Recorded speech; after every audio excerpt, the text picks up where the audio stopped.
"Let's dance," whispered the humble maid as she reached for the wheelchair-bound millionaire who had just been abandoned by his bride in front of everyone at his own wedding. "What city are you in? Drop it below and subscribe. Here comes an emotional story with a finale you won't believe." The grand ballroom of the Whitmore estate had been transformed into a wedding paradise. Crystal chandeliers cast prismatic light across 300 guests dressed in their finest attire. White roses cascaded from every surface, their sweet perfume mixing with expensive perfumes and champagne. The string quartet played softly as everyone waited for the ceremony to begin. It was supposed to be the wedding of the year, the union of Alexander Whitmore, 32-year-old heir to the Whitmore pharmaceutical empire, and Victoria Ashford, daughter of a prominent banking family. But something felt wrong. Megan could sense it as she moved quietly through the crowd, her simple black uniform marking her as part of the service staff. She had been working for the Whitmore family for 3 years, ever since she was 23, and desperate for any job that would help her pay for her younger brother's medical treatments. The Whitmores had been kind to her, especially Alexander, who always remembered her name and asked about her brother's health. She admired him more than she would ever admit, not because of his wealth, but because of his quiet strength in the face of tragedy. 2 years ago, a car accident had left Alexander paralyzed from the chest down, confined to a wheelchair for the rest of his life. Most people expected him to crumble, to retreat from the world and wallow in self-pity. Instead, he had worked harder than ever, expanding the family business and funding research into spinal cord injuries. He had proposed to Victoria 6 months after the accident, and she had tearfully accepted, promising to love him forever. Now Megan watched as Victoria stood at the altar, her designer wedding gown shimmering like liquid silver. Alexander sat in his wheelchair beside her, looking handsome in his tailored black tuxedo, despite the slight tremor in his hands that he couldn't control. The minister was speaking, his voice echoing through the hushed ballroom. "Victoria Ashford, do you take Alexander Whitmore to be your lawfully wedded husband, to have and to hold in sickness and in health, for richer or poorer, until death do you part?" The silence that followed seemed to stretch into eternity. Megan saw Victoria's face change, saw the mask slip away to reveal something cold and calculating underneath. "I can't do this," Victoria said, her voice amplified by the perfect acoustics of the ballroom. A collective gasp rippled through the crowd. Alexander's face went pale, but he remained composed. "Victoria, what are you saying?" "I'm saying I can't marry you, Alexander. I've tried, I really have. But I can't spend the rest of my life pushing a wheelchair around. I can't be a nursemaid instead of a wife. I want children, real children, not adopted ones, because you can't give them to me naturally." Each word was a knife, and Megan watched them slice into Alexander's dignity, his pride, his heart. The guests were frozen in horrified silence, watching the train wreck unfold before them. "I'm sorry," Victoria continued, though she didn't sound sorry at all. "I thought I could do this, but standing here looking at you, all I see is a broken man, and I deserve better than that." She pulled off her engagement ring, a flawless 5-carat diamond that had belonged to Alexander's grandmother, and dropped it on the floor. The tiny ping of metal on marble was deafening in the silence. Then Victoria turned and walked down the aisle, her train swishing behind her like the tail of a departing snake. Her family hurried after her, shame and embarrassment coloring their faces, but not one of them stopped to apologize. The minister cleared his throat awkwardly and stepped back. The string quartet had stopped playing. 300 people stood frozen, not knowing where to look or what to say, and Alexander sat alone at the altar, his hands gripping the armrests of his wheelchair so hard his knuckles had gone white. Megan saw something in his eyes that broke her heart. It wasn't sadness or even humiliation, though both were surely there. It was resignation. Acceptance, as if some part of him had always known this would happen, had always believed he wasn't worthy of love anymore. She couldn't bear it. Before she knew what she was doing, Megan was moving through the crowd, past the shocked faces of New York's elite, past the whispers that were just beginning to start.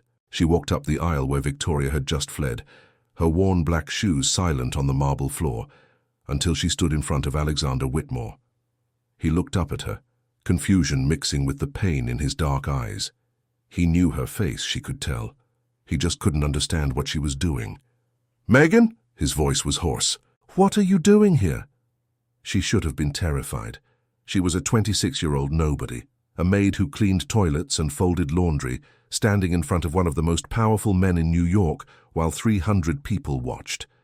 But all she could see was Alexander, the man who had shown her kindness when no one else would, the man who had quietly paid for her brother's surgery when he thought she wouldn't find out. He deserved so much better than this. Megan extended her hand toward him, palm up, an invitation. "Let's dance," she said softly.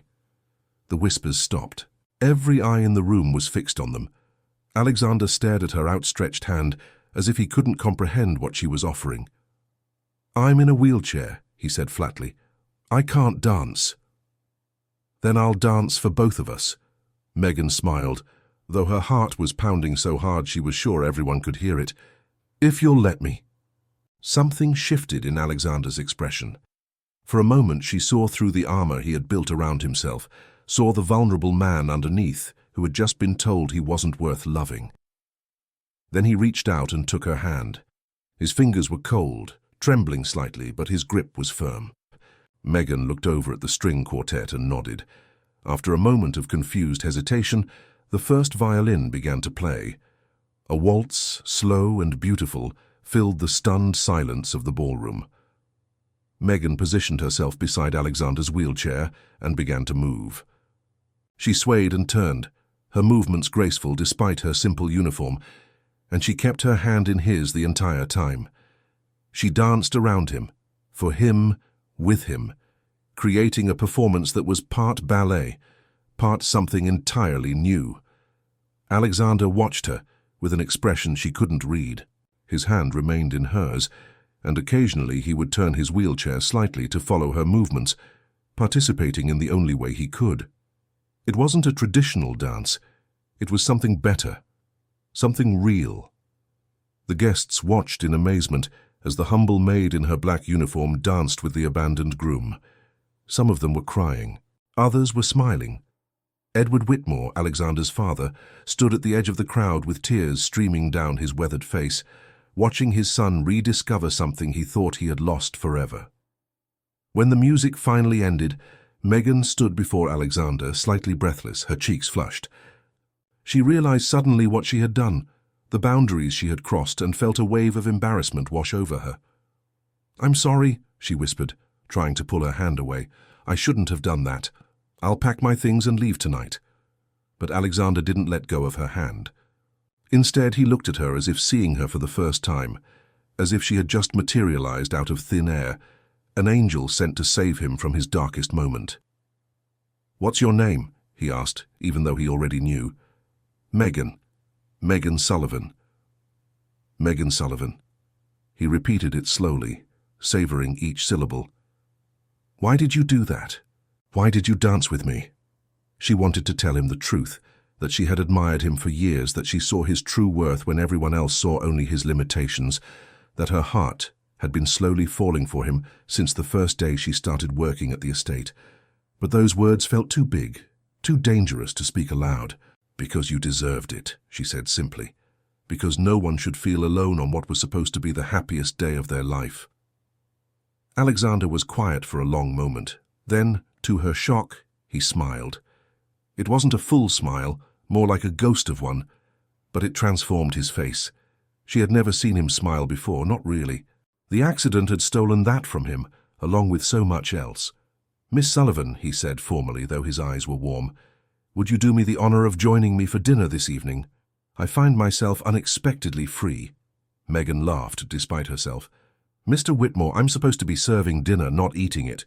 Then consider this your night off." He squeezed her hand gently.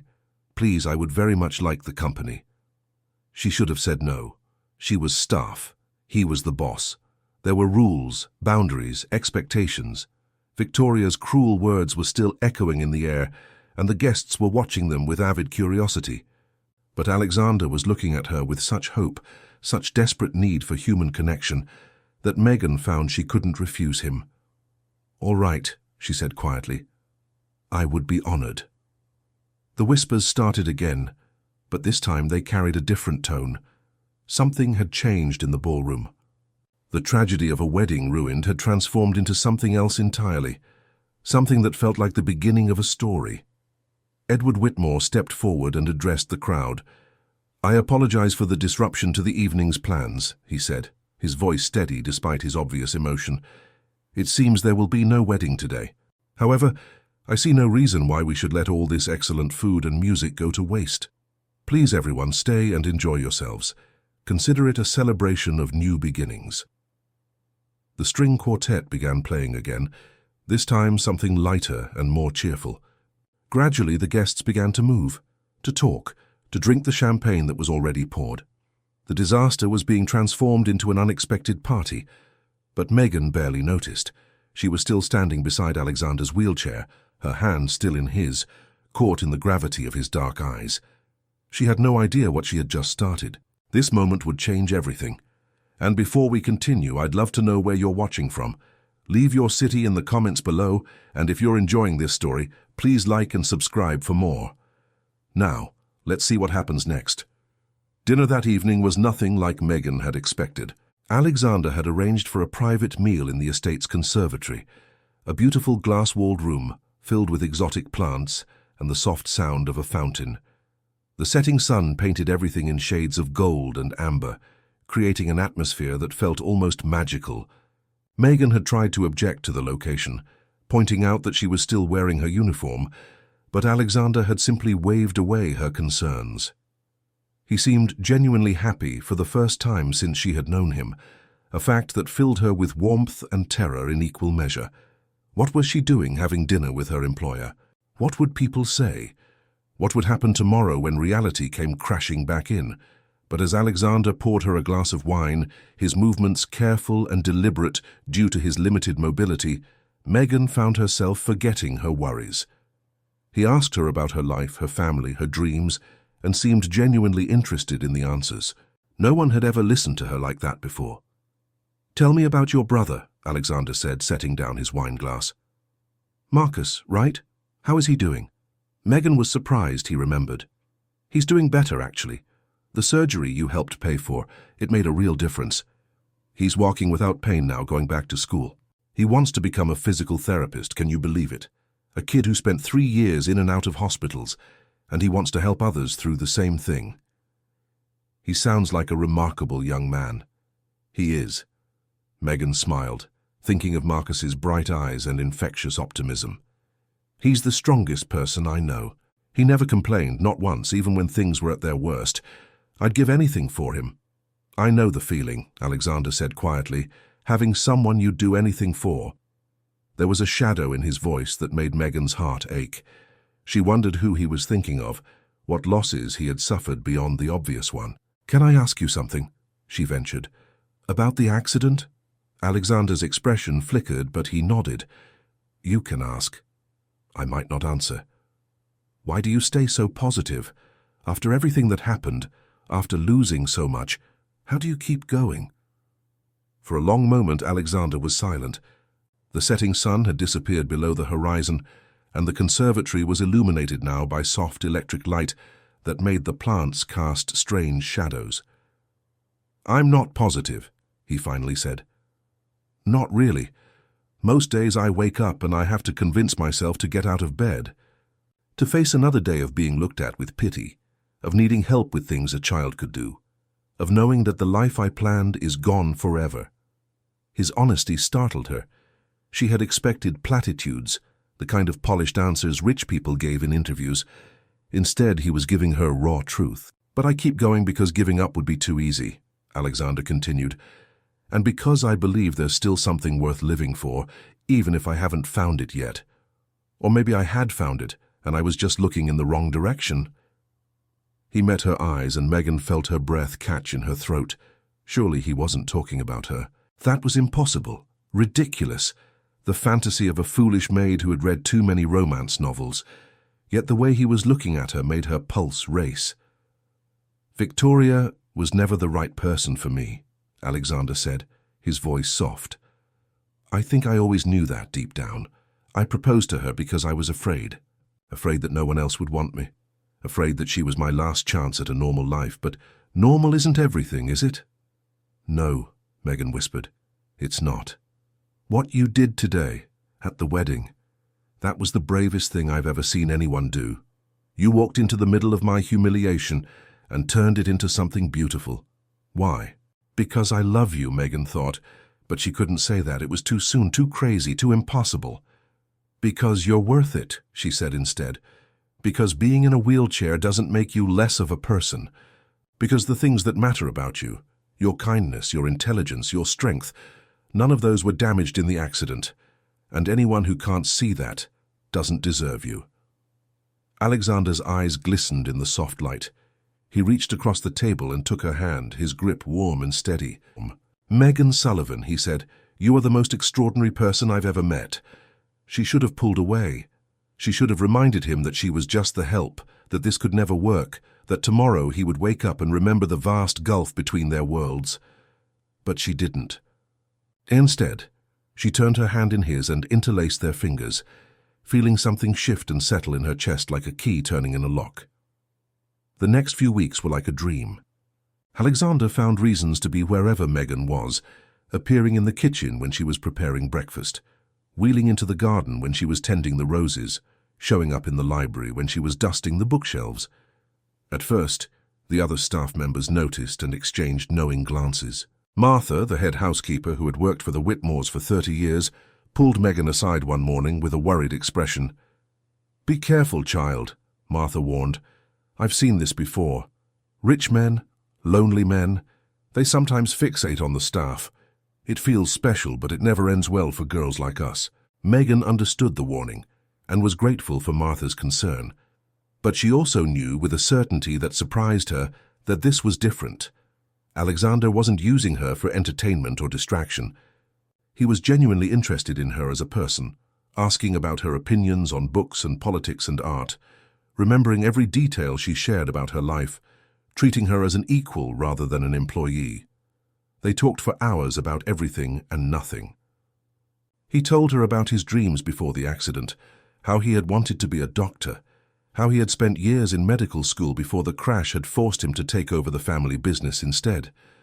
She told him about growing up poor, about working 3 jobs to support her family, about the night she had prayed for a miracle and the next morning had seen the job listing for the Whitmore estate. "Maybe you were my miracle," Alexander said one evening, as they sat together in the conservatory that had become their special place. "Maybe fate sent you to me." Megan laughed softly. "I don't believe in fate." "Then what do you believe in?" She thought about it carefully before answering. "I believe in choices, in the decisions we make every day that shape who we become. I believe that life gives us opportunities, and it's up to us to be brave enough to take them." "Is that what you were doing at the wedding? Taking an opportunity?" "I was following my heart," Megan admitted, "for probably the first time in my life." Alexander smiled, that rare, beautiful smile that still made her heart flutter every time she saw it. "I'm glad you did." But not everyone was happy about the growing connection between Alexander and Megan. Edward Whitmore, Alexander's father, had initially been supportive, grateful to the young woman who had saved his son from complete humiliation. But as the weeks passed and it became clear that this was more than a passing fancy, his attitude began to change. One afternoon he summoned Megan to his private study. The room was intimidating, all dark wood and leather, and portraits of stern Whitmore ancestors looking down in judgment. Edward sat behind his massive desk, his silver hair perfectly combed, his blue eyes cold. "Miss Sullivan," he began without preamble, "I'll be direct with you. My son has developed feelings for you. I'm sure you're aware of this." Megan's stomach clenched with anxiety, but she kept her voice steady. "Yes, sir."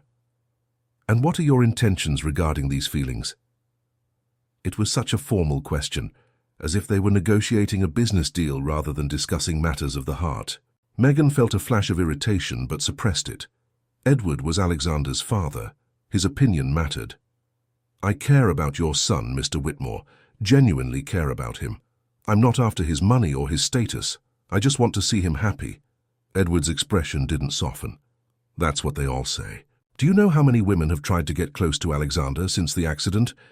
Gold diggers, Fame seekers, women who saw a vulnerable, wealthy man and smelled opportunity. I'm not one of those women. Perhaps not intentionally, but surely you can see how it looks. A maid with nothing to her name, suddenly the object of affection for one of the richest men in New York. People will talk. They'll assume the worst. They'll say you manipulated him during a moment of weakness. Megan felt tears prick at her eyes, but she refused to let them fall. I didn't manipulate anyone. I danced with him because he looked so alone. I've spent time with him because I enjoy his company. Whatever people assume is their problem, not mine. Edward studied her for a long moment, his expression unreadable. Then he sighed and leaned back in his chair. I want to believe you, Miss Sullivan, I truly do.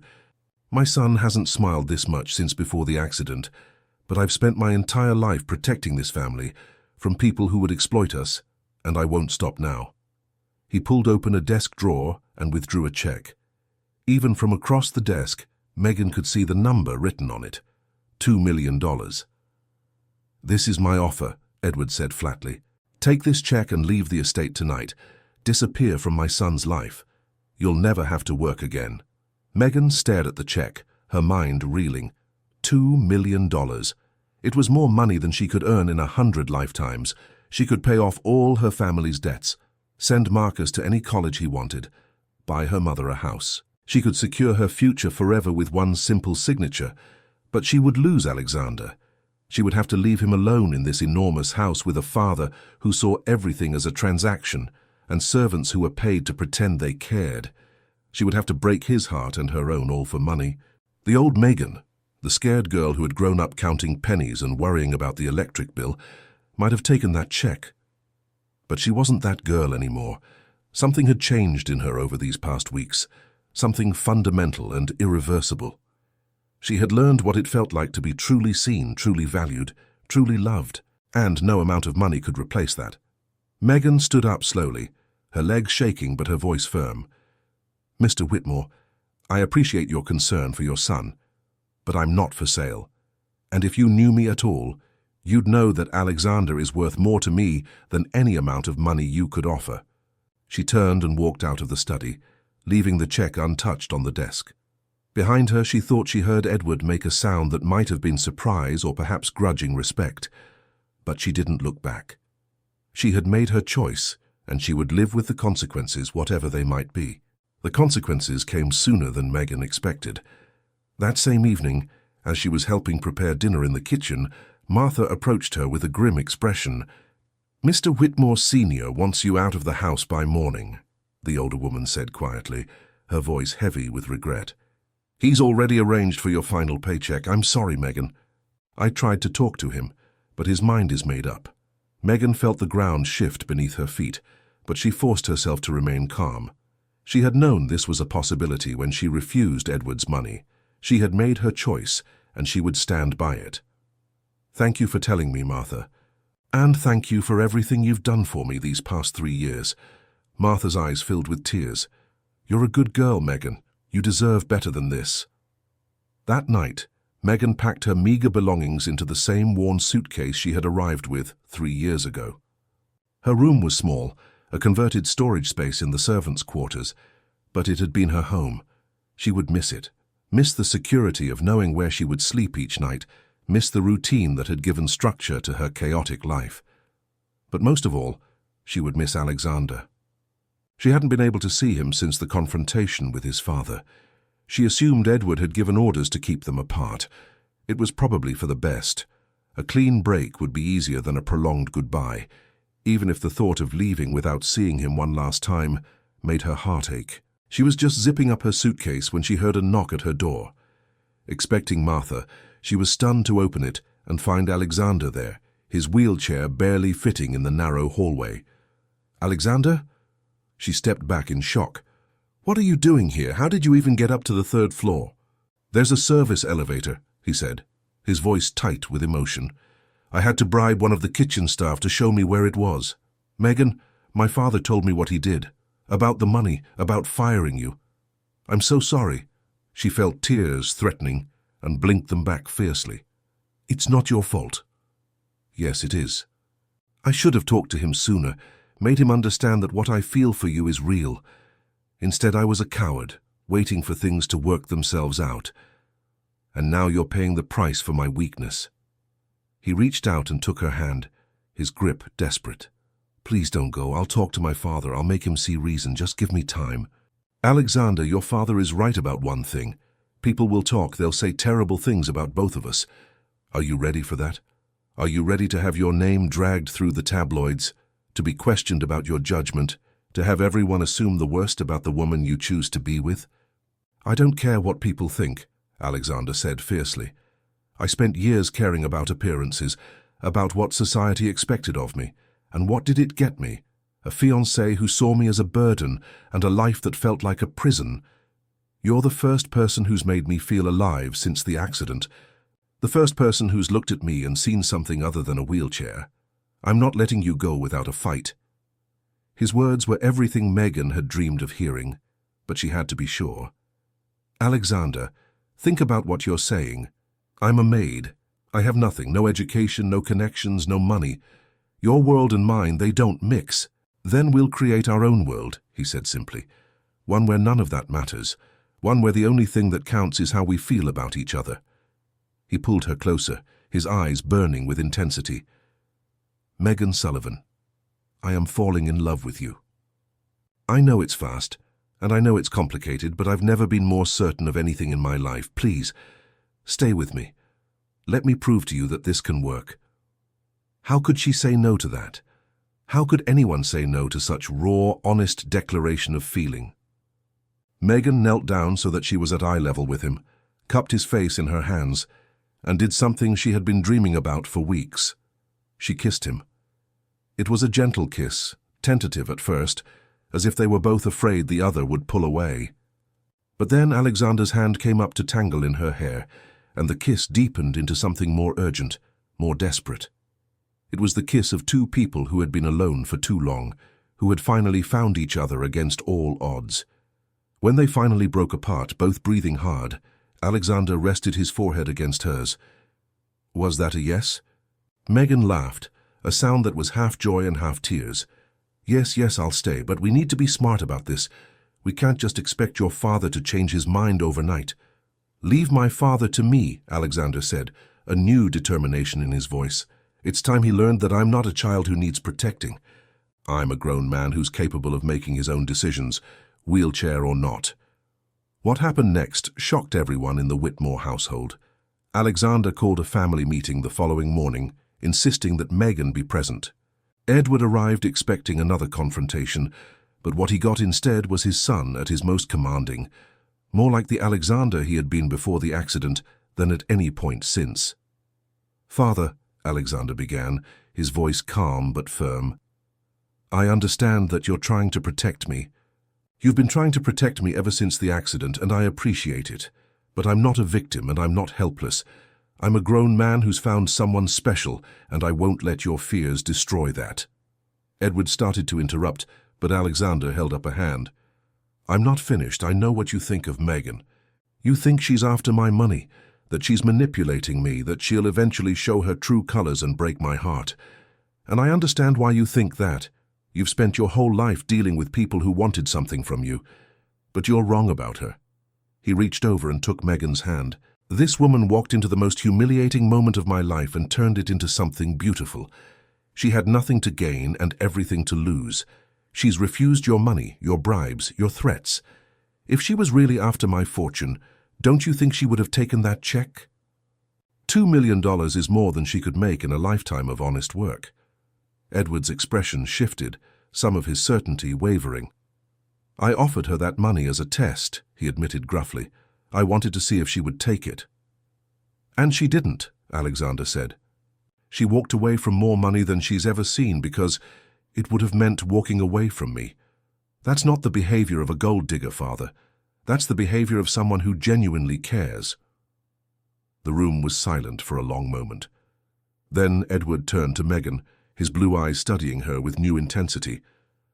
"Miss Sullivan, my son seems to believe you're different from the others, that your feelings for him are genuine. I would like to hear it from your own lips." Megan took a deep breath, gathering her courage. "Mr. Whitmore, I can't prove my intentions to you with words. Words are cheap, and you've probably heard every lie imaginable from people trying to get close to your family. All I can tell you is what's in my heart." She looked at Alexander, drawing strength from his presence. "I love your son, not because he's rich, not because he's powerful, but because he's kind and brave and good. Because he remembers the names of everyone who works for him. Because he funded my brother's surgery without expecting anything in return. Because when the whole world saw him as broken, I saw someone stronger than anyone I've ever known." Her voice trembled, but didn't break. "I grew up with nothing, Mr. Whitmore. I know what it's like to worry about where your next meal is coming from, to work until your hands bleed, just to keep a roof over your head. That kind of hardship either breaks you or makes you appreciate what really matters. And I've learned that money can't buy the things that count. Love, loyalty, trust, these can't be purchased. They have to be earned." She met Edward's eyes directly. "If you give me a chance, I will earn your trust. I will prove to you day by day that I'm worthy of your son, not through words, but through actions. That's all I can offer." The silence that followed seemed to stretch into infinity. Then slowly something changed in Edward's expression. The coldness thawed, revealing a weary old man who had spent too many years building walls. "My wife would have liked you," he said quietly. "She died 10 years ago, but she would have liked you very much. She always said I was too suspicious, too quick to see the worst in people." He sighed heavily. "I don't know if I trust you yet, Miss Sullivan, but I'm willing to give you a chance to prove yourself for Alexander's sake." It wasn't exactly a blessing, but it was a start. Alexander squeezed Megan's hand, his face bright with relief and joy. "Thank you, Father." Edward nodded stiffly. "Don't thank me yet. I'll be watching, Miss Sullivan, closely. One misstep, and this arrangement ends. Understood?" "Understood, sir." But even as she said the words, Megan felt a weight lift from her shoulders. She had faced the dragon and survived. Now all she had to do was prove that she was worthy of the treasure. In the weeks that followed, Megan found herself in a strange new position. She was no longer a maid. Alexander had insisted on that, but she wasn't quite a guest either. She was something in between, a woman being courted by one of New York's most eligible bachelors, watched by curious staff and skeptical high society. Edward kept his word about watching her closely. He had her background investigated, her family contacted, her entire life examined under a microscope. But there was nothing to find. Megan was exactly what she appeared to be, a hard-working young woman from a poor family who had fallen in love with a man above her station. It was a story as old as time, and perhaps that's what eventually won Edward over. One evening, about a month after their confrontation, Megan found herself alone with Alexander's father in the library. He was sitting by the fire, a glass of whiskey in his hand, looking older than his 60 years. "You remind me of someone," Edward said without preamble. "My wife. She was a secretary when I met her, did you know that? Worked in the typing pool at my father's company. Everyone said I was crazy to marry her, that she was beneath me, but she was the best decision I ever made." Megan sat down across from him, sensing that this conversation was important. "Alexander told me about her. He said she was wonderful." "She was." Edward's voice was thick with old grief. "She was kind and smart and brave. She saw past all my bluster to the scared young man underneath, and she loved me anyway. When she died, I think a part of me died with her." He took a long sip of whiskey. "I've been hard on you, Miss Sullivan, harder than you deserved. I was so afraid of Alexander being hurt again that I couldn't see what was right in front of me. You love my son the way my wife loved me, without conditions, without expectations, just pure, honest love." "I do," Megan whispered, tears pricking at her eyes. "I really do." Edward nodded slowly. "Then I think it's time I stopped being an obstacle and started being an ally. Welcome to the family, Miss Sullivan. Or may I call you Megan?" It felt like a benediction, a blessing she hadn't known she needed. "Megan is fine, sir, and you can call me Edward." He smiled, the first genuine smile she'd ever seen from him. After all, if things continue as they're going, we're going to be family soon enough. Little did she know how prophetic those words would prove to be. The months that followed were the happiest of Megan's life. With Edward's grudging approval and Alexander's unwavering devotion, she found herself transforming from a maid into something else entirely. Alexander insisted she take classes, anything she wanted to learn, and Megan discovered a passion for business that surprised them both. She sat in on meetings at Whitmore Pharmaceuticals, asking questions that made even seasoned executives pause and think. Alexander watched her with pride shining in his eyes, and Megan felt herself growing into a version of herself she had never imagined possible. But happiness, she was learning, could be fragile. The tabloids had gotten wind of their relationship, and the headlines were brutal. Wheelchair billionaire romances his maid. Is this love or opportunism? Victoria Ashford speaks out. He was always emotionally unstable. The articles were full of speculation and lies, painting Megan as a scheming gold digger who had taken advantage of a vulnerable man. Anonymous sources, probably paid by Victoria's family, provided colourful details about Megan's supposed plotting and manipulation. Megan tried to ignore it all, but the constant scrutiny wore on her. She couldn't walk down the street without being photographed. Her family was harassed by reporters looking for dirt. Her brother Marcus had to change schools because of the bullying from classmates who had read the stories online. One evening, she found Alexander in his study, staring at his laptop with a dark expression. She knew immediately that he had been reading the comments section on one of the articles. They were always the worst, full of cruelty and judgment from people who knew nothing about their actual lives. "Don't read those," she said gently, moving behind him to close the laptop. "They're not worth your energy." "They're calling you terrible things," Alexander said, his voice tight with anger. "They're saying you manipulated me, that you're only with me for my money, that you'll leave me as soon as someone better comes along. How can they say these things? They don't know you at all, and they don't need to know me. They've already decided who I am based on where I come from and how we met. Nothing I do or say will change their minds." She knelt beside his wheelchair, taking his hand. "The question is, do their opinions matter to you? Do you believe what they're saying?" Alexander looked at her, really looked at her, and she saw the struggle in his eyes. Not because he doubted her, she could tell that much, but because he was questioning whether he had the right to ask her to endure this, whether his love was worth the price she was paying. "I hate that I've brought this into your life," he said finally. "You were happy before. You had a simple life, a job you were good at, anonymity. And now you can't walk to the grocery store without being photographed and analyzed and judged. Is this really what you want?" Megan felt her heart clench. She could hear the fear beneath his words, the old wound that Victoria had torn open. He was bracing himself for her to leave, she realized. He was expecting her to finally see reason and walk away, just like everyone else had. "Alexander Whitmore," she said firmly, "I'm going to tell you something, and I need you to really hear me. I don't care about simple. I don't care about anonymity. I don't care about what strangers on the internet think of me. The only opinions that matter are yours, mine, and the people we love. Everyone else can go to hell." He let out a startled laugh. "That's rather direct."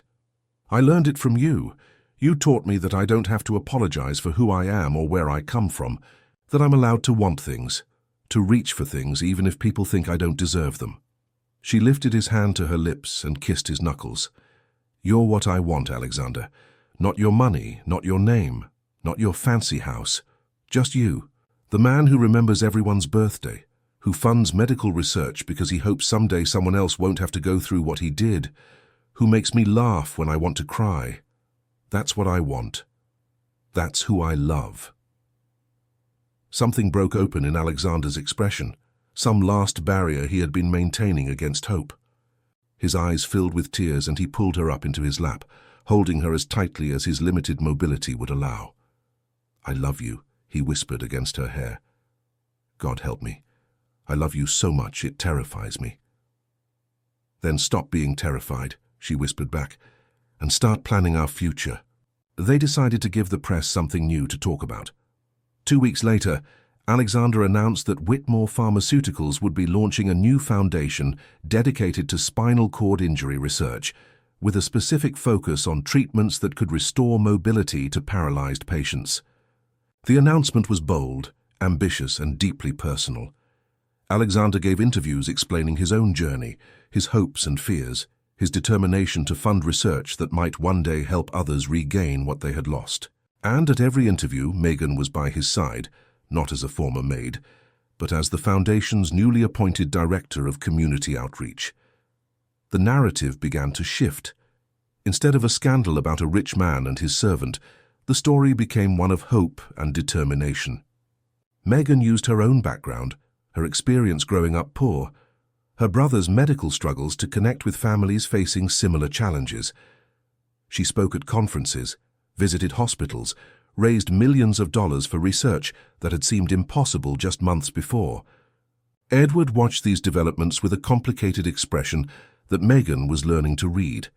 Pride, certainly. Surprise, perhaps. And underneath it all, a growing affection that manifested in small ways. A hand on her shoulder as he passed, a private smile across the dinner table, questions about her opinions on business matters that once would have been reserved for Alexander alone.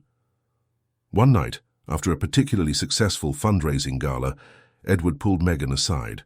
"You know," he said quietly, "when my wife was alive, she used to host events like this. She had the same gift you do, the ability to make everyone feel seen and valued. I used to tease her about it, call her the secret weapon of Whitmore Pharmaceuticals." His eyes glistened in the dim light. "I think she would be very proud of what you're doing." "I think she would say that Alexander finally found what he was looking for." Megan blinked back tears. "Thank you, Edward. That means more to me than you know." "And I think," he continued, his voice taking on a meaningful tone, "that it's time you stopped sleeping in the guest wing. There's a suite on the 3rd floor, much more appropriate for the woman my son is clearly going to marry. I'll have it prepared tomorrow." She wanted to protest that they hadn't discussed marriage yet, that it was too soon, that she didn't want to presume anything. But Edward held up a hand, cutting off her objections. "My son has been carrying a ring in his pocket for the past 2 weeks, he said dryly. "He thinks he's being subtle, but I raised him. I know when he's working up the nerve for something big. So prepare yourself, Megan Sullivan. Your life is about to change once again." He wasn't wrong. 3 days later, Alexander took her to the conservatory where they had shared their first dinner. The room was filled with hundreds of candles, their flickering light creating a magical atmosphere. The same string quartet that had played at his failed wedding was there, but this time they were playing something softer, more intimate. Megan knew what was happening the moment she saw him waiting for her. His wheelchair positioned among the flowers, his face a mixture of hope and terror. "Alexander, what is all this?" "I had a speech prepared," he said, his voice slightly unsteady. "I practiced it for hours, but looking at you now, I've forgotten every word." He reached into his jacket pocket and pulled out a small velvet box. Megan's breath caught in her throat. "Megan Sullivan," Alexander said, "6 months ago, you walked into the worst moment of my life and turned it into something beautiful. You saw me when everyone else saw a wheelchair. You loved me when I had forgotten how to love myself. You fought for me when I was too scared to fight for myself." He opened the box, revealing a ring that took her breath away. It wasn't the ostentatious diamond that Victoria had worn.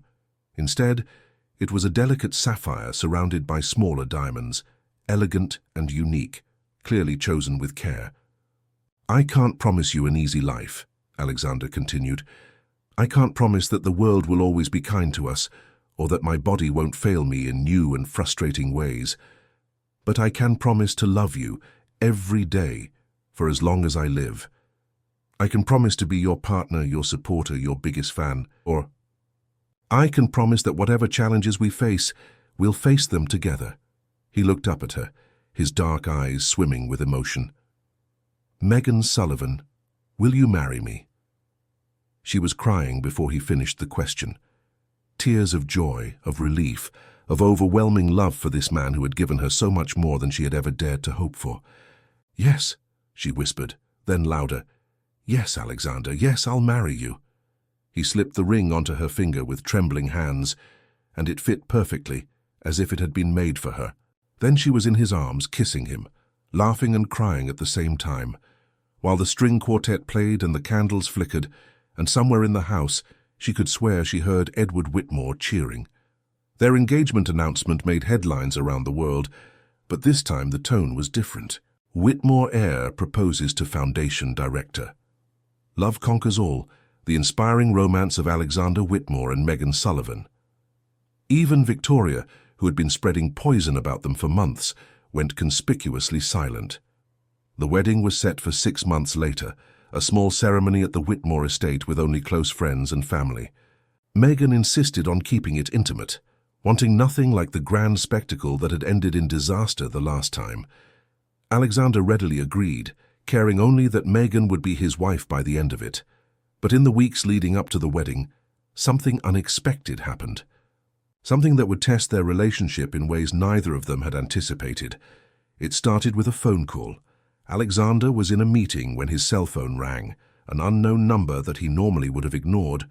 But something made him answer it, some instinct he couldn't explain. The voice on the other end belonged to Dr. Sarah Chen, one of the leading researchers in spinal cord injury treatment. Her team, funded in part by the Whitmore Foundation, had made a breakthrough.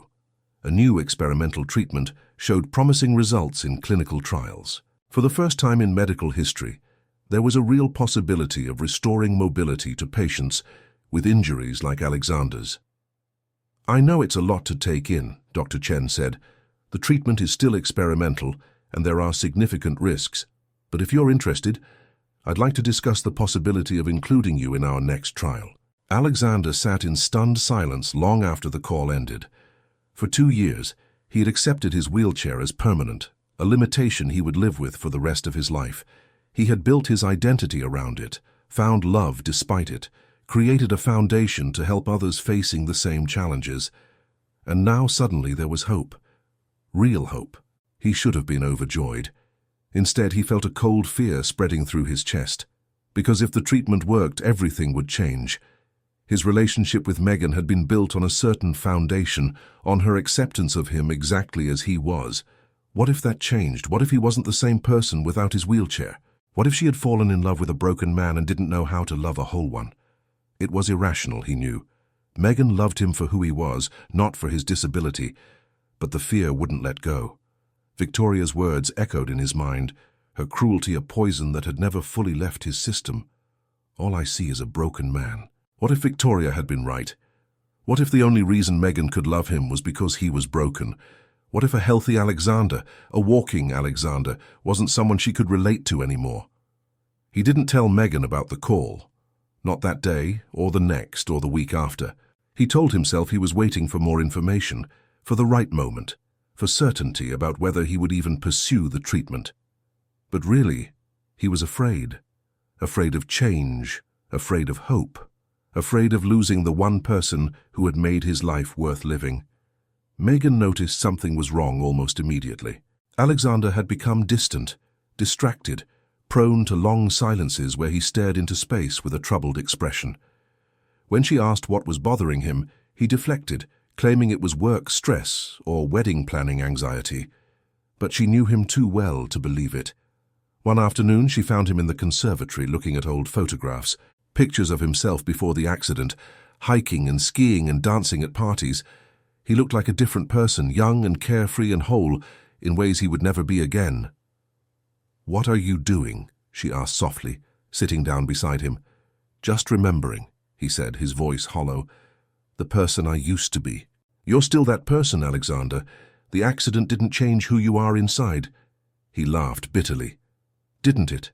Sometimes I can barely remember what it felt like to walk across a room, to dance at a party, to hold someone without needing to calculate the physics of balance and leverage." He set down the photographs and looked at her with an expression that made her heart ache. "Megan, if I could walk again, would you still love me?" The question stunned her. "Alexander, what kind of question is that? Of course I would still love you. I'd love you no matter what. Would you? Because sometimes I wonder if the only reason you fell for me was because I was broken, because I needed saving. What happens when I don't need saving anymore?" She felt tears spring to her eyes, not from hurt, but from the realization of how deeply his wounds ran. Victoria's abandonment, the years of pitying looks and whispered comments, the fundamental assault on his sense of self-worth. It had left scars that even her love couldn't fully heal. "Alexander Whitmore," she said, cupping his face in her hands. I need you to listen to me very carefully. I did not fall in love with you because you were broken. I fell in love with you because of the way you smile when you think no one's watching. Because of the kindness you show to everyone, from the CEO of a company to the person who cleans your office. Because when you look at me, I feel like the most important person in the world. She wiped away the tears that were streaming down his face. I fell in love with the man you are, not the chair you sit in. If you could walk tomorrow, I would still love you. If your condition got worse, I would still love you. The wheelchair is not why I'm here. You are. For a long moment, Alexander just looked at her, as if searching for any hint of doubt or hesitation. Then something in him seemed to break, and he pulled her into his arms, sobbing against her shoulder like a child who had finally been told he was enough.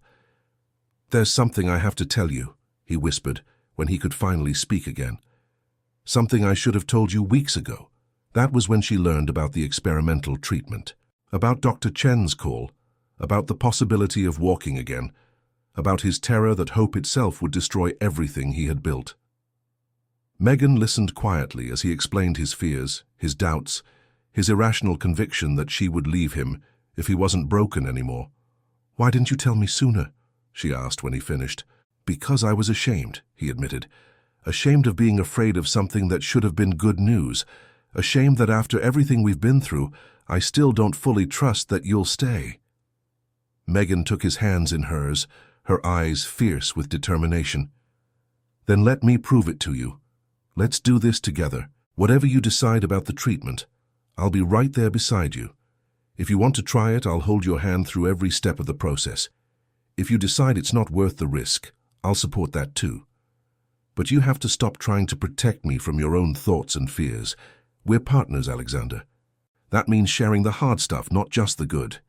He nodded slowly, some of the tension leaving his shoulders. "You're right. I'm sorry. I've spent so long dealing with everything alone that I forgot I don't have to anymore." "You don't. And for the record," she smiled, though her eyes were still wet, "I think you should consider the treatment, not because I need you to walk, but because I can see how much you want it. You deserve to have that hope, Alexander. You deserve to try." The weeks that followed were a whirlwind of medical consultations and difficult decisions. Dr. Chen explained the procedure in detail, a combination of stem cell therapy and neural stimulation that had shown remarkable results in early trials. The success rate was about 60%, with most patients regaining some degree of mobility. But there were risks.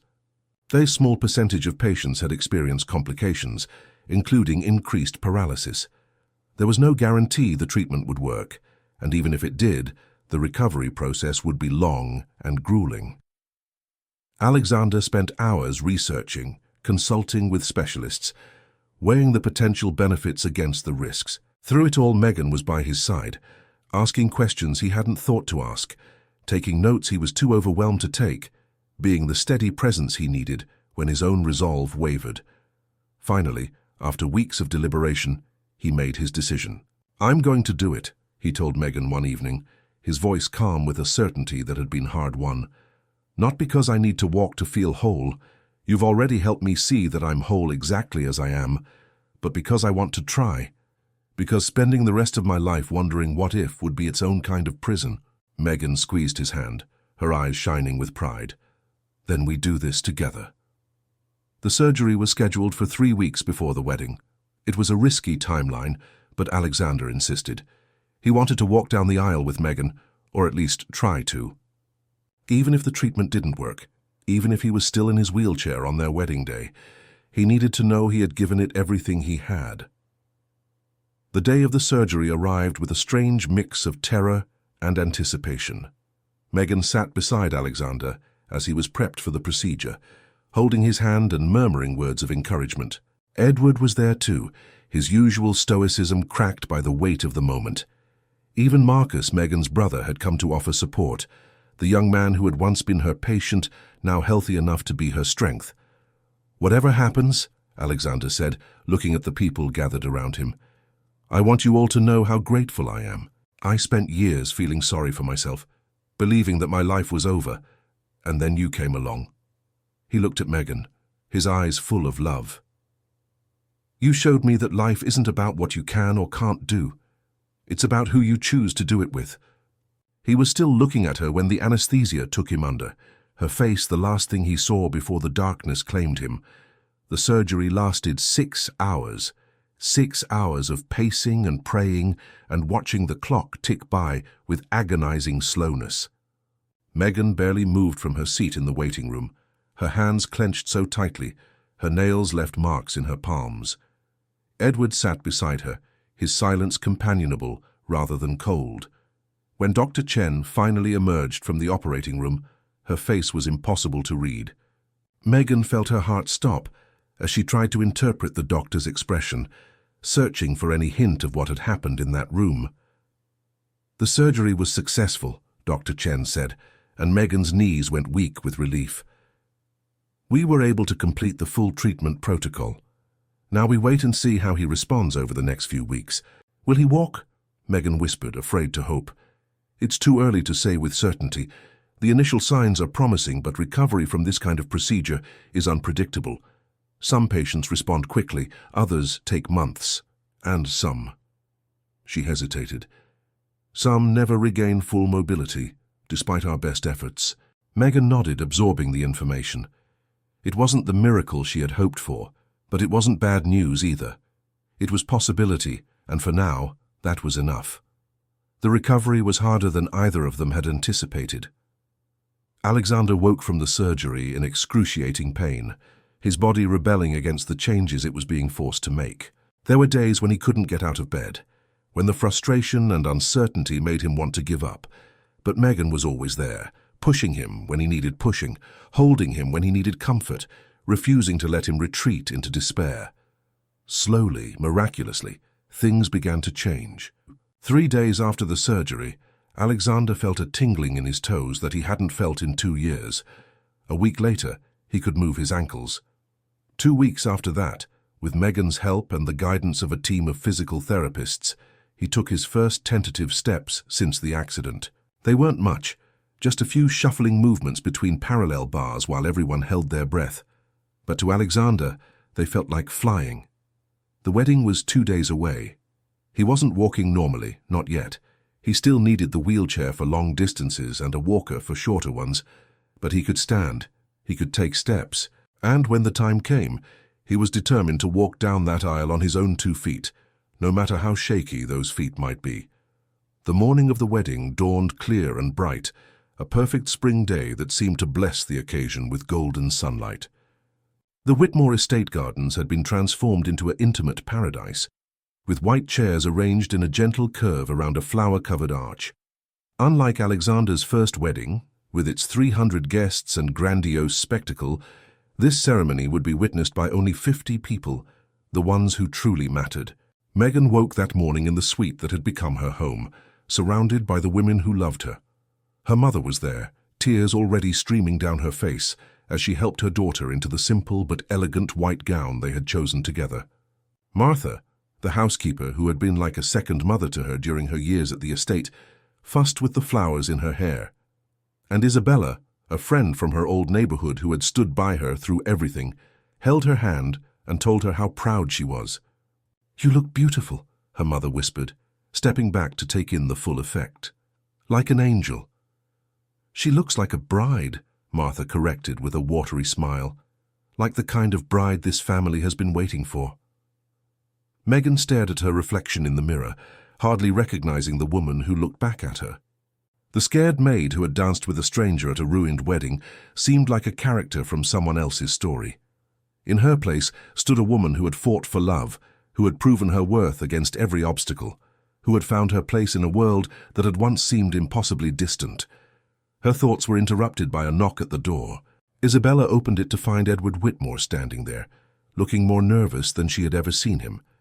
"May I have a moment with the bride?" he asked, his voice uncharacteristically gentle.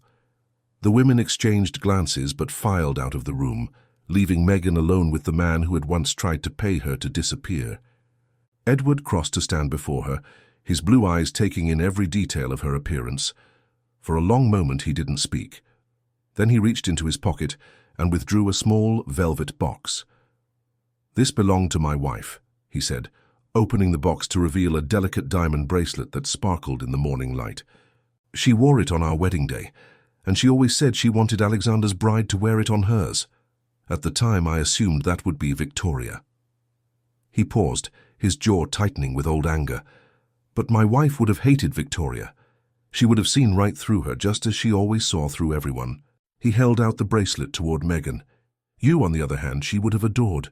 You're everything she would have wanted for our son. Strong, kind, genuine, brave. Someone who sees his worth and doesn't need him to be anything other than who he is.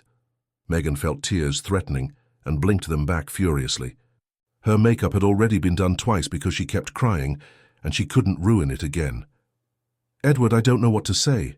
Say you'll wear it. Say you'll take care of my son and let him take care of you. Say you'll be the daughter I never had and the partner Alexander deserves. He clasped the bracelet around her wrist, his hands trembling slightly. And say you'll forgive a foolish old man who almost made the biggest mistake of his life when he tried to drive you away. There's nothing to forgive, Megan said, pulling him into a hug that clearly surprised him. You were protecting your son. I understand that now. I would do the same for the people I love. Edward held her for a moment, then stepped back, clearing his throat gruffly. Yes, well, enough of that. We have a wedding to attend. He offered her his arm, and Megan took it, realizing suddenly what he was asking. You want to walk me down the aisle?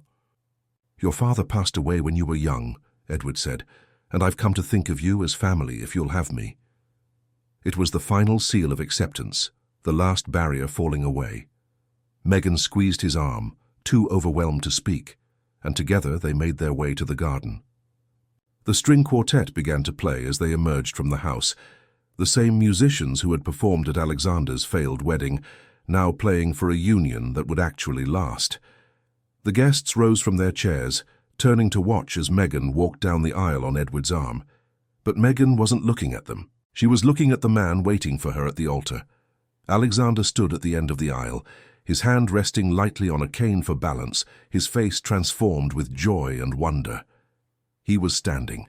After 2 years in a wheelchair, after being told he might never walk again, after surgery and recovery and countless hours of grueling physical therapy, he was standing on his own 2 feet to marry the woman he loved.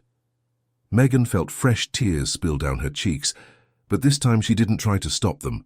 This moment was too perfect, too miraculous, too full of everything she had ever dreamed of to worry about mascara. She walked toward him, her steps slow and measured to match Edward's pace, her eyes never leaving Alexander's face. When they reached the altar, Edward placed her hand in Alexander's and stepped back, his own eyes suspiciously bright. Who gives this woman to be married? The minister asked. I do, Edward said firmly, on behalf of her family and mine. The ceremony was simple and heartfelt, nothing like the elaborate production that Victoria had insisted on. Alexander and Megan had written their own vows, words that spoke of their journey together, of obstacles overcome and love that had grown stronger through every trial. Megan, Alexander said, his voice steady despite the emotion in his eyes. You walked into my life when I had given up on love, on hope, on the possibility of happiness. You looked at a man in a wheelchair and saw someone worth fighting for. You danced with me when I thought I would never dance again. You believed in me when I had stopped believing in myself. He squeezed her hands tightly. I promise to spend every day of my life being worthy of that faith. I promise to love you through whatever challenges come our way. I promise to be your partner, your supporter, your best friend. And I promise that no matter what happens, no matter what the future holds, I will never stop fighting for us. Megan was crying openly now, but she didn't care. Alexander, she began, her voice thick with tears, when I asked you to dance that day, I had no idea it would lead to this. I just saw someone who was hurting and wanted to help. But in helping you, you saved me. You showed me that I was worth more than the circumstances I was born into.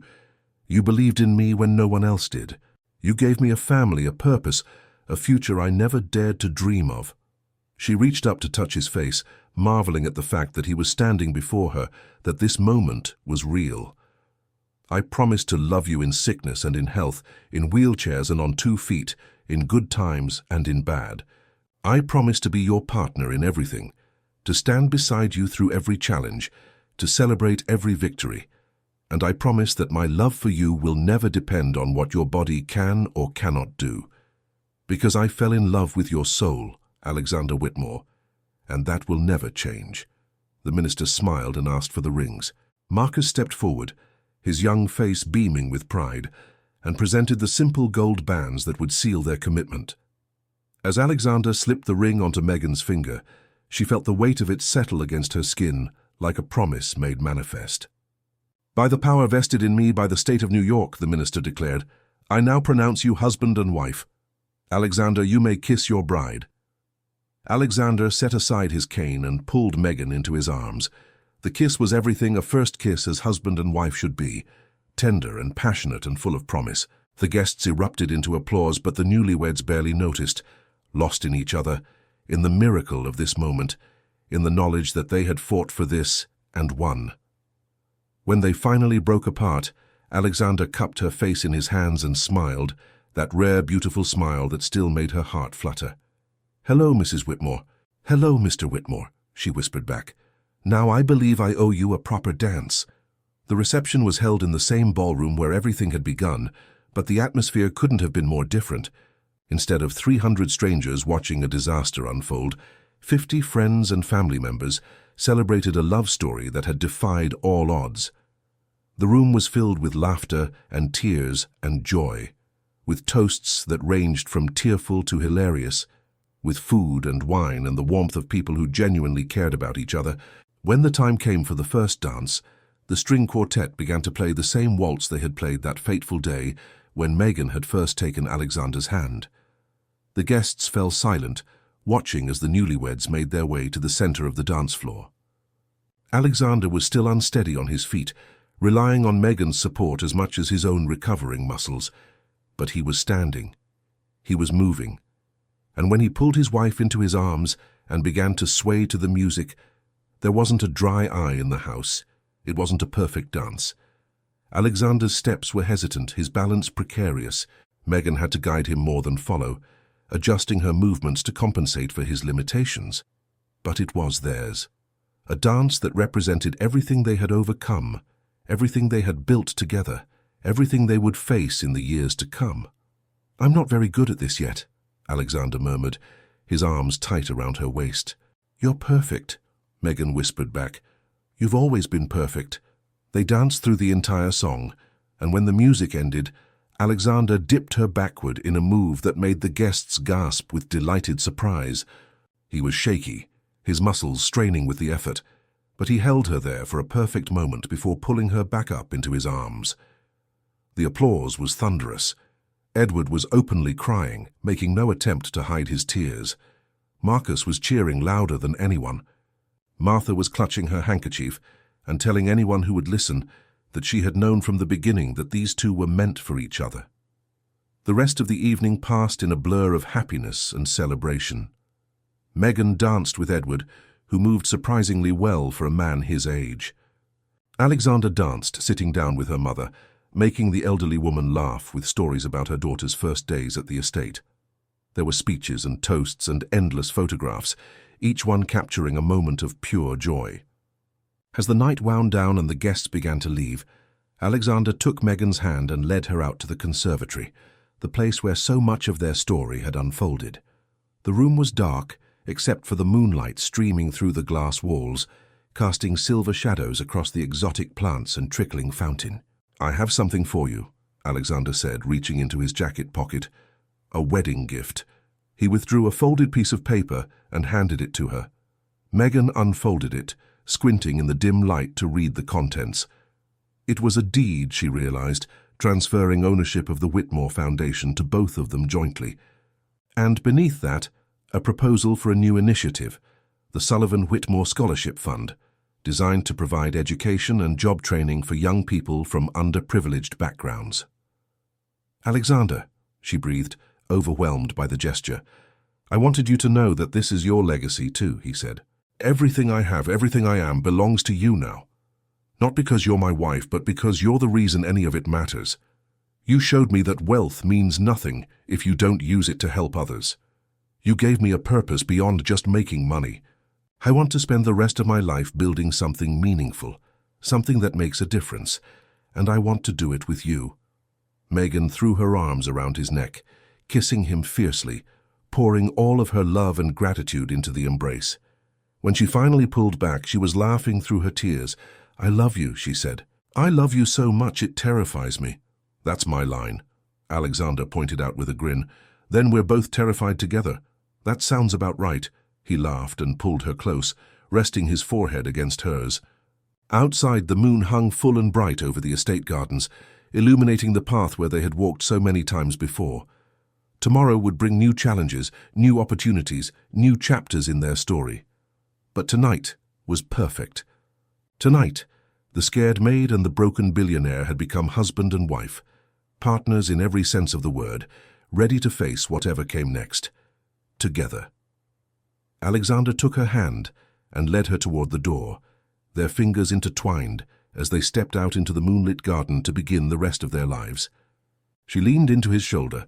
He wrapped his arm around her waist, and side by side they walked into the silver night, the conservatory door closing softly behind them.